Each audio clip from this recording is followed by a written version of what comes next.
لیکن جمع کرنے کی اسے ہمیشہ فکر پڑی رہتی ہے۔ حرام کام اور گناہ اپنے ساتھ مزید کئی گناہ لے کر آتے ہیں۔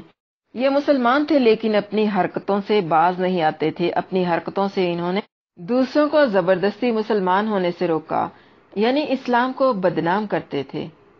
یعنی اگر کوئی شعیب علیہ السلام پر ایمان لانے کی طرف مائل نظر آتا تو اسے ہر طرح سے روکنے کی کوشش کرتے اور اسلام کے احکام میں طرح طرح کی خرابیاں نکال کر اور شبہات پیدا کر کے یہ ثابت کرنے کی کوشش کرتے کہ یہ سیدھا نہیں بلکہ غلط راستہ ہے۔ جیسے کہ آج کل کے بھی نام کے وہ مسلمان دانشور، صحافی، پروفیسر اور حکمران جو کفار سے مرعوب ہیں، اسلام کے احکام کو وحشیانہ ثابت کرنے کی کوشش کرتے ہیں۔ حضرت شعیب علیہ السلام نے انہیں ان کی برائیوں سے روکا اور اللہ تعالیٰ کا احسان یاد دلایا کہ اس سے تمہاری تھوڑی سی نسل کو کس قدر بڑھایا اور انہیں مفسدین کے انجام بعد سے عبرت حاصل کرنے کی تلقین بھی فرمائی۔ اور فساد پیدا کرنے والے تو کبھی فلاح نہیں پاتے، یعنی جو دنیا میں غلط کام کرتے ہیں اور دوسروں کو تنگ کرتے ہیں، آخرت میں بھی ان کا برا انجام ہونے والا ہے۔ یعنی کہ یہاں پر انہیں دھوکے اور فراڈ سے منع کیا گیا ہے کہ اپنے آپ کو منظم کرو اور اسلام کو بدنام نہ کرو۔ نبی کی بہترین اور واضح ہدایت پر انہوں نے کیا کیا؟ فساد برپا کر دیا۔ وَإِنْ كَانَ طَائِفَةٌ مِّنْكُمْ آمَنُوا بِالَّذِي أُرْسِلْتُ بِهِ وَطَائِفَةٌ لَّمْ يُؤْمِنُوا فَاصْبِرُوا حَتَّى يَحْكُمَ اللَّهُ بَيْنَنَا وَهُوَ خَيْرُ الْحَاكِمِينَ۔ اور اگر تم میں سے کچھ لوگ اس پر ایمان لے آئے ہیں جو دے کر مجھے بھیجا گیا ہے اور کچھ لوگ ایمان نہیں لائے تو صبر کرو یہاں تک کہ اللہ ہمارے درمیان فیصلہ کر دے، اور وہ سب فیصلہ کرنے والوں سے بہتر ہے۔ فَاصْبِرُوا حَتَّى يَحْكُمَ اللَّهُ، یہ انہیں کفر پر صبر کا حکم نہیں بلکہ انہیں اللہ کے عذاب سے ڈرایا ہے، جیسے کہ سورۃ توبہ کی آیت نمبر 52 میں فرمان باری تعالیٰ ہے فَتَرَبَّصُوا إِنَّا مَعَكُم مُتَرَبِّصُونَ، سو انتظار کرو، بے شک ہم بھی تمہارے ساتھ انتظار کرنے والے ہیں۔ یعنی نبی کی بے نیازی دیکھیں، کہتے ہیں میں تو اللہ کا پیغام دے رہا ہوں، اگر مان لو گے تو کامیاب ہو جاؤ گے، نہیں مانو گے تو ناکام، مان جاؤ گے تو اللہ کو راضی کر لو گے۔ تو کرنا کیا ہے؟ اللہ کے پیغام کو عام کرنا ہے، لوگوں کی پرواہ نہیں کرنی۔ یعنی دین کے راستے پر اللہ کے پیغام کو عام کرتے ہوئے لوگوں کی کسی بھی قسم کی تنقید کی پرواہ نہیں کرنی۔ ہر سچی دعوت کے جواب میں دو طرح کے لوگ ہوتے ہیں، ایک وہ جو سن کر کہتے ہیں قالوا سمعنا واطعنا، ہم نے سن لیا اور ہم نے اطاعت کر لی، یعنی ہم نے مان بھی لیا اور اب عمل شروع کرتے ہیں۔ دوسرے وہ لوگ ہیں جو کہتے ہیں سمعنا وعصینا، ہم نے سن لیا ہے لیکن ہم نے ماننا نہیں ہے، ہم عمل نہیں کریں گے۔ یہ حضرت شعیب علیہ السلام کی بات کرتے ہوئے ایسے لگ رہا ہے جیسے ہماری باتیں، ہمارے معاشرے کی باتیں کی جا رہی ہیں، یعنی کہ دھوکے اور فراڈ کرنے والی باتیں، یہ سب ہمارے معاشرے میں بھی تو عام ہیں۔ فَاصْبِرُوا، تم اپنے گناہ پر صبر کرو، ہم تمہارے انجام پر صبر کرتے ہیں۔ کون سا صبر ہے؟ صبر ہر حال میں اچھا نہیں ہوتا، صبر حالات اور موقع کے لحاظ سے رنگ بدلتا ہے۔ اس سبق میں صبر کے اندر دھمکی دی جا رہی ہے کہ جاؤ جو جی چاہتا ہے کرتے پھرو، جاؤ جتنے مرضی غلط کام کر لو اور اس پر جمے رہو، آخر تو پکڑنا ہی ہے، آخر تو تمہارا انجام برا ہونے والا ہے۔ جتنے بھی انبیاء آئے، جتنے بھی رسول آئے، سب نے اللہ کے دین کی دعوت دی، توحید کا پیغام دیا، تو سب سے پہلے جن لوگوں نے ان کی مخالفت کی وہ کون لوگ تھے؟ بستی کے سردار، یعنی بڑے لوگ، امراء کا جو طبقہ ہے، انہیں یہ باتیں بری لگتی۔ تو اسی طرح حضرت شعیب علیہ السلام نے جب اللہ کی توحید کی دعوت دی تو ان کی باتیں سب سے پہلے جن لوگوں کو بری لگی وہ کون تھے؟ قال الملأ الذین استکبروا من قومه لا نخرجنک یا شعیب والذین آمنوا معک من قریتنا او لا تعودن فی ملتنا قال اولو کنا کارہین۔ اس کی قوم میں سے ان سرداروں نے کہا جو بڑے بنے ہوئے تھے، اے شعیب، ہم تجھے اور ان لوگوں کو جو تیرے ہمراہ ایمان لائے ہیں اپنی بستی سے ضرور ہی نکال دیں گے، یا ہر صورت تم ہمارے دین میں واپس آؤ گے۔ اس نے کہا اور کیا اگرچہ ہم ناپسند کرنے والے ہوں۔ یعنی ایک بندہ جو ہے مزدوری کرتا ہے، کماتا ہے اور کھا لیتا ہے، اس کے پاس کچھ ہے ہی نہیں جس کی اسے کوئی غم فکر ہو۔ اس کے برعکس جو مال والے ہوتے ہیں، بڑے بڑے امیر، بڑے بڑے دھوکہ اور فراڈ کرنے والے، دولت اور پیسہ اکٹھا کرنے والے، سود خور اور حرام کام کرنے والے، ان کو تو اللہ تعالیٰ کا یہ حکم پسند نہیں آتا۔ اسی طرح آج کے معاشرے میں بھی یہ سودی کمپنیاں اسلام کے احکام سننا ہی نہیں چاہتی، اپنی منمانیاں کرنا چاہتی ہیں اور پھر خود ہی چور راستے نکال لیتے ہیں حرام مال کمانے کے لیے۔ وہ کہتے ہیں کہ تم اور جو تمہارے ساتھ چند گنے چنے سے لوگ ایمان لے آئے ہیں نا، ہم تم سب کو اپنے شہر سے نکال دیں گے، یا پھر تمہیں واپس اپنے مذہب میں یعنی ہمارے مذہب میں لوٹنا ہوگا، یعنی واپس تم ہمارے ہی طریقوں پر آ جاؤ، ہماری ہاں میں ہاں ملاؤ، یعنی ہم کہیں دن تو تم کہو دن، ہم کہیں رات تو تم کہو رات، ہم غلط کو کہیں صحیح تو تم بھی غلط کو کہو صحیح، یعنی ہماری بات مانو، ہمارے ساتھ سمجھوتا کرو، یعنی کمپرومائز کر لو۔ جیسے کہ ہمارے معاشرے میں آج بھی کچھ لوگ ایسے ہیں جو کہتے ہیں مکمکا کر لو، کمپرومائز کر لو، کچھ لے دے کے معاملے کو نپٹا دو، کچھ لے دے کے اس بات کو ثابت کر دو کہ سود پر گھر لینا جائز ہے، سود پر گاڑی لینی جائز ہے، سود پر رقم لینا جائز ہے۔ قد افترینا علی اللہ کذبا ان عدنا فی ملتکم بعد اذ نجانا اللہ منها وما یکون لنا ان نعود فیہا الا ان یشاء اللہ ربنا وسع ربنا کل شیء علما علی اللہ توکلنا ربنا افتح بیننا وبین قومنا بالحق وانت خیر الفاتحین۔ یقیناً ہم نے اللہ پر جھوٹ باندھا اگر ہم تمہاری ملت میں پھر آ جائیں یا تمہارے دین میں پھر لوٹ آئیں، اس کے بعد کہ اللہ نے ہمیں اس سے نجات دی، اور ہمارے لیے ممکن نہیں کہ اس میں پھر آ جائیں مگر یہ کہ اللہ چاہے، جو ہمارا رب ہے۔ ہمارے رب نے ہر چیز کا علم سے احاطہ کر رکھا ہے، ہم نے اللہ ہی پر بھروسہ کیا۔ اے ہمارے رب، ہمارے درمیان اور ہماری قوم کے درمیان حق کے ساتھ فیصلہ کر دے، اور تو سب فیصلہ کرنے والوں سے بہتر ہے۔ حضرت شعیب علیہ السلام عرب تھے اور عربوں میں شروع ہی سے جھوٹ سے شدید نفرت رہی ہے۔ قد افترینا علی اللہ کذبا، یعنی یہ ایک دوسرے طریقے سے جواب ہے۔ تو کیا پتا چلا کہ اللہ تعالیٰ نے اپنا وہ نبی جو تمام دنیا کی طرف اور قیامت تک کے لیے بھیجا، کن لوگوں میں بھیجا تھا؟ عربوں میں۔ اسی لیے عربوں میں بھیجا کہ عرب لوگ جو تھے ان کے اندر بہت ساری برائیاں تھی، یعنی تمام برائیوں کے باوجود ان کے اندر کچھ ایسے اوصاف یعنی کہ کچھ ایسی عادات تھی جو دوسری قوموں میں نہیں تھی۔ مطلب عرب جو تھے وہ جھوٹ سے شدید نفرت کرتے تھے اور سچائی سے بہت محبت کرتے تھے۔ اسی لیے ابو سفیان نے، جو ابھی مسلمان نہیں تھے، وہ اسلام نہیں تھے لائے، انہوں نے ہرقل کے دربار میں جھوٹ نہیں تھا بولا۔ اگر چاہتے تو جھوٹ بول سکتے تھے، انہیں موقع ملا تھا، لیکن انہوں نے جھوٹ نہیں بولا بلکہ پوری سچائی کے ساتھ اللہ کے نبی صلی اللہ علیہ وسلم کی تعریف کی، اور جھوٹ بولنے کی بجائے آپ نے سچائی کا دامن پکڑا کہ کوئی مکہ میں جا کر یہ نہ کہہ دے کہ ہمارے سردار نے جھوٹ بولا ہے۔ اس لیے حضرت شعیب علیہ السلام نے فرمایا، اللہ تعالیٰ نے جب ہمیں تمہارے دین سے بچا کر توحید کا اعلان کرنے کی توفیق بخشی ہے، ہمت دی ہے، ہماری رہنمائی کی ہے اور ہمیں دین حق کے راستے پر چلایا ہے، تو پھر اب ہم تمہارا دین اختیار کیسے کر لیں؟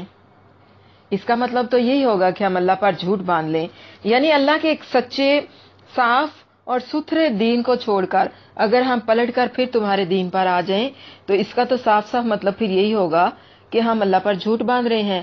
جھوٹ ہی ہو جاتا ہے نا، ایک صحیح اور سچی چیز کے مقابلے میں ایک غلط اور ایک ناقص اور جھوٹی چیز کا انتخاب کر کے ہم کہیں کہ یہ چیز اچھی ہے اور دوسری چیز جو سچی ہے وہ غلط ہے، تو یہ ایک بہت بڑا جھوٹ اور بہتان ہوگا۔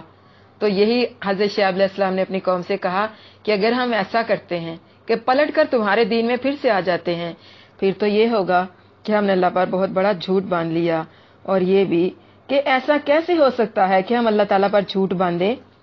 کیسے ہو سکتا ہے کہ ہم پھر پلٹ کر تمہارے دین میں آ جائیں جبکہ اللہ تعالیٰ نے ہمیں ہدایت کی توفیق بخشی ہے؟ پوائنٹ بی نوٹڈ، اگر ہم لوگوں کی باتوں میں آ کر، خاندان کی وجہ سے مجبور ہو کر یا کسی بھی دوسرے کو راضی کرنے کے لیے اللہ کو ناراض کریں گے تو ہم خسارہ اٹھانے والے ہو جائیں گے۔ اللہ کا شکر ہے الحمدللہ کہ اللہ تعالیٰ نے ہمیں ہدایت عطا فرمائی۔ یہ جو آیت ہے یہ بندہ مومن کی سوچ کی عکاسی کرتی ہے۔ وہ نہ اپنے آپ پر بھروسہ کرتا ہے، نہ ہی اپنی عقل کو کافی سمجھتا ہے، نہ اپنے خاندان، نہ اپنے دوست احباب، نہ اپنے عہدے اور نہ اپنی کسی ضرورت یا کسی رشتے کے ہاتھوں مجبور ہوتا ہے۔ اس کا یہ یقین ہوتا ہے کہ میرا اللہ میرے ساتھ ہے۔ سچا جو ایمان ہوتا ہے وہ ہمیشہ انسان کے اندر جرأت پیدا کرتا ہے۔ سچائی انسان کے اندر قوت اور جرأت پیدا کرتی ہے، اور جھوٹ ہمیشہ انسان کو پست اور بزدل بناتا ہے۔ ہماری عقل ہمیں گمراہ کر سکتی ہے، ہمارے اعضاء ہمیں دھوکہ دے سکتے ہیں، ہمارے دوست احباب ہمیں دھوکہ دے سکتے ہیں، لیکن اللہ کی ذات ہمیں دھوکہ نہیں دے سکتی۔ جس اللہ نے ہمارے لیے ہدایت کا انتظام کر دیا ہے، پھر کیسے ہو سکتا ہے کہ ہم اس اللہ کے دین کو چھوڑ کر پھر تمہارے دین میں لوٹ آئیں؟ وَمَا يَكُونُ لَنَا أَن نَعُودَ فِيهَا، یعنی ہمارے لیے یہ لائق ہی نہیں ہے کہ ہم اس دین کو چھوڑ کر، یعنی خالص دین کو چھوڑ کر پھر تمہارے دین میں لوٹ آئیں۔ یعنی ہمارے لیے تمہارے دین کو اختیار کرنا اب پاسبل نہیں ہے، مگر یہ کہ اللہ تعالیٰ چاہے، اس لیے کہ اللہ جو چاہتا ہے وہ کر سکتا ہے۔ اس لیے اب ہم جو یہ دعویٰ کر رہے ہیں کہ تمہارا دین اختیار نہیں کریں گے، وہ بھی اپنے بل بوتے پر نہیں بلکہ صرف اللہ کی دی ہوئی توفیق پر کر رہے ہیں، کیونکہ ارادہ خواہ جتنا بھی نیک کیوں نہ ہو، اس کا پورا ہونا اللہ تعالیٰ کی معیشت پر ہی ہے۔ اگر اللہ چاہے، ہم ہر روز اپنی لائف میں کتنے منصوبے بناتے ہیں۔ رات ہوتی ہے تو ہم کہتے ہیں صبح ہم نے یہ کام کرنا ہے، یہ کام کرنا ہے، یہاں جانا ہے، فلاں کام کرنا ہے، لیکن ہوتا کیا ہے؟ کبھی کبھی ہم کوئی ایک کام بھی نہیں کر پاتے۔ کیوں؟ ایسا اس لیے ہوتا ہے کہ اللہ کی رضا، اللہ کی معیشت اس میں شامل نہیں ہوتی۔ تو کسی بھی کام کے اختیار کرنے میں اللہ کی مشیت جو ہے وہ لازم ہوتی ہے۔ وہ کیا ہے نا کہ تم چاہ بھی نہیں سکتے اگر اللہ نہ چاہے، یعنی ہم اپنی چاہت سے کچھ نہیں کر سکتے اگر اللہ تعالیٰ ہمیں توفیق نہ دے۔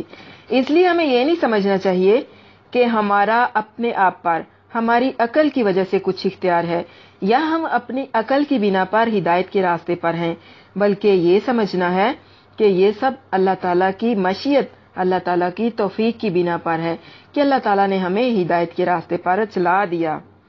اب اگر حضرت شعیب علیہ السلام نے ایسا کہا ہے تو اس کا مطلب یہ نہیں ہے کہ انہیں اپنے خاتمہ بالخیر میں شک تھا، بلکہ انہوں نے یہ بات صرف اپنی عاجزی کا اظہار کرنے اور اپنے آپ کو چھوٹا اور حقیر سمجھتے ہوئے، اللہ تعالیٰ کو اعلیٰ اور برتر سمجھتے ہوئے، اللہ پر توکل کرتے ہوئے خود کو اللہ کے حوالے کرنے کے لیے کہی، خود کو اللہ کے سپرد کرنے کے لیے کہی، اور اس میں دوسرے مسلمانوں کو بھی شامل رکھا، یعنی کہ صرف اپنی ذات کے لیے ہی فائدے کا نہیں سوچا بلکہ اپنے ساتھ ساتھ دوسرے مومنوں کو بھی شامل رکھا۔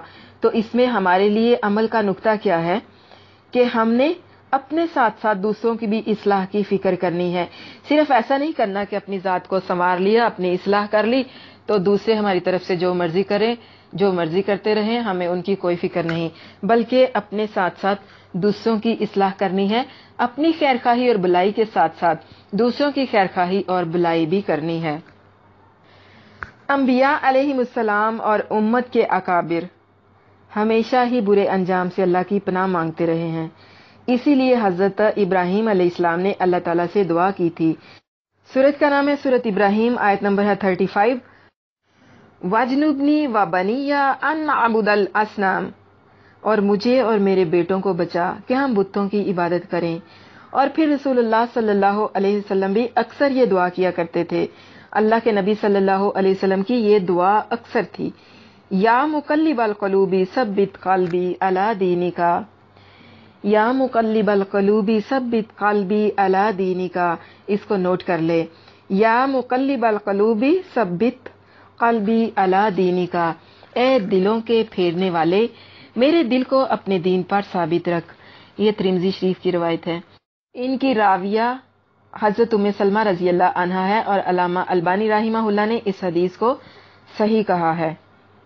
آپ نے کبھی غور کیا ہوگا کہ اکثر ہم بہت ساری دوڑ کر نیکیاں کرتے ہیں اور پھر ایسا ہوتا ہے کہ ان میں سستی آ جاتی ہے اور پھر ایک وقت آتا ہے کہ ہم چھوڑ دیتے ہیں. یعنی بہت سارے کام ہم کرنا شروع کرتے ہیں لیکن پھر چھوڑ دیتے ہیں. مثال کے طور پر ایک انسان نماز پڑھنا شروع کرتا ہے اور وہ 5 نمازیں اور پھر تہجد بھی شروع کر لیتا ہے اور پھر وہ اس کے ساتھ ساتھ اشراق بھی شروع کر لیتا ہے. اور ہوتا کیا ہے کہ چند دن وہ بڑے ذوق و شوق سے اس پر عمل کرتا ہے اور پھر اس میں کمی اور سستی آنا شروع ہو جاتی ہے اور اس کے بعد وہ ان کو پڑھنا چھوڑ دیتا ہے. تو اللہ تعالیٰ کو مستقل عمل پسند ہے، بے شک تھوڑا ہو لیکن اس پر ہمیشگی اختیار کرنی ہے. جیسے کہ جب رمضان آتا ہے تو لوگ نیکیوں میں دوڑ لگاتے ہیں، ایک دوسرے سے آگے نکلنے کی کوشش کرتے ہیں، ہر وقت یعنی ان کا دل نمازوں اور نماز روزے اور عبادات میں لٹکا رہتا ہے، نیکیوں میں اٹکا رہتا ہے اور مسجدیں بھری ہوئی ہوتی ہیں نمازیوں سے. جیسے ہی رمضان ختم ہوتا ہے ویسے ہی مسجدیں خالی ہو جاتی ہیں، ویسے ہی لوگ اپنے پرانے طریقوں پر لوٹ آتے ہیں. ایک گروہ اللہ کا کام، اللہ کے دین کا کام کرتا رہے گا. اللہ کرواتا ہے، خود سے نہیں کر سکتے. یعنی ایک گروہ، ایک جماعت ایسی ہوگی جو ہمیشہ امر بالمعروف اور نہی عن المنکر کے فریضے پر عمل کرتی رہے گی. یہ جنت کے درجات اصل میں دنیا کے اعمال کے درجات ہیں. جیسے عمل ویسا درجہ. نیکی شروع کریں تو اس پر جم جائیں، استقامت اختیار کریں. سورۃ فاتحہ میں ہم نے اللہ تعالیٰ سے دعا کی تھی، اہدنا الصراط المستقیم. یعنی ہمیں سکھایا جا رہا ہے کہ ہماری زندگی کا مقصد کیا ہے، ایم کیا ہے. لوگ اللہ پر جھوٹ باندھ لیتے ہیں، پتہ نہیں کیسے باندھ لیتے ہیں. اگر آپ نیکی کا کام کرتے تھے یا کرتے ہیں تو نیکی کا راستہ جب بھی چھوڑنے لگے، نیکی کے راستے سے جب بھی ادھر ادھر ہونے کو آپ کا دل چاہے تو فوراً آپ دعا کیا کریں، ربنا لا تزغ قلوبنا بعد اذ ہدیتنا وہب لنا من لدنک رحمۃ وانک انت الوہاب. اور پھر جو ابھی میں نے اس سے پہلے بھی آپ کو ایک دعا بتائی تھی، یا مقلب القلوب ثبت قلبی علی دینک، اے دلوں کے پھیرنے والے میرے دل کو اپنے دین پر ثابت رکھ. اور اس کے ساتھ اللہ کے نبی صلی اللہ علیہ وسلم کی ایک اور بھی بہت پیاری دعا ہے جو صبح شام کے اذکار میں شامل ہے. آپ اس دعا کو اپنی زندگی کا حصہ بنا لیں. یا حی یا قیوم برحمتک استغیث اصلح لی شأنی کلہ ولا تکلنی الی نفسی طرفۃ عین. حاکم نے اس دعا کو جلد نمبر 1 میں روایت کر کے اس کو صحیح کہا ہے اور امام ذہبی رحمہ اللہ نے اس کی موافقت کی ہے. صحیح ترغیب اور ترہیب میں آپ اس کو دیکھ سکتے ہیں، جلد نمبر 1 ہے اور پیج کا نمبر ہے 273. اے زندہ رہنے والے، اے قائم رکھنے والے، میں تیری ہی رحمت سے فریاد کرتا ہوں، میرے تمام کام درست کر دے اور ایک آنکھ جھپکنے کے برابر مجھے میرے نفس کے سپرد نہ کرنا یا مجھے میرے نفس کے حوالے نہ کرنا. ان دعاؤں کو آپ نے نوٹ کرنا ہے. حضرت شعیب علیہ السلام کی دعا جو ہے آپ اس کو بھی نوٹ کر لیں. حضرت شعیب علیہ السلام کی دعا ہے، ربنا افتح بیننا وبین قومنا بالحق وانت خیر الفاتحین. اے ہمارے رب، ہمارے درمیان اور ہماری قوم کے درمیان حق کے ساتھ فیصلہ کر دے اور تو سب فیصلہ کرنے والوں سے بہتر ہے. یعنی کہ تمہارے مجبور کرنے پر ہم اپنے دین کو چھوڑ کر، وہ دین جو حق ہے جس کی اللہ نے ہمیں توفیق دی، ہم تمہارے زبردستی مجبور کرنے پر تمہارا کفریہ دین اختیار نہیں کر سکتے. ہاں بالفرض اگر اللہ تعالیٰ کی معاشیت ہی ہو تو پھر اور بات ہے. اس لیے کثرت سے یہ دعائیں کرتے رہنا چاہیے. اللہ توکلنا، یعنی ہم ایمان پر استقامت کے لیے اپنی قوت پر نہیں بلکہ صرف اللہ پر بھروسہ کرتے ہیں. ربنا افتح بیننا، اللہ تعالیٰ کا فیصلہ تو اپنے ماننے والوں ہی کے حق میں ہوگا. یعنی انکار اور ضد پر اڑے ہوئے ان مشرکین کے مقابلے میں ہماری مدد فرما کر ہمارے حق پر ہونے اور ان کے باطل ہونے کو خوب واضح کر دے. اب یہ نہیں سوچنا کہ حضرت شعیب علیہ السلام نے اپنی قوم کے لیے بد دعا مانگی ہے، بلکہ ہر نبی جس طرح اپنے دل میں اپنی امت کا درد رکھتا ہے اسی طرح حضرت شعیب علیہ السلام کا دل بھی اپنی امت کے درد سے بھرا ہوا تھا، لیکن اپنی قوم کے مشرکانہ رویے سے پریشان تھے. انہیں ہدایت کی طرف دعوت دیتے تھے اور مجبوراً آخر کار انہیں اللہ تعالیٰ سے یہ دعا کرنی پڑی. وَقَالَ الْمَلَأُ الَّذِينَ كَفَرُوا مِنْ قَوْمِهِ لَا إِنِ اتَّبَعْتُمْ شُعَيْبًا إِنَّكُمْ إِذًا لَّخَاسِرُونَ. اور اس کی قوم میں سے ان سرداروں نے کہا،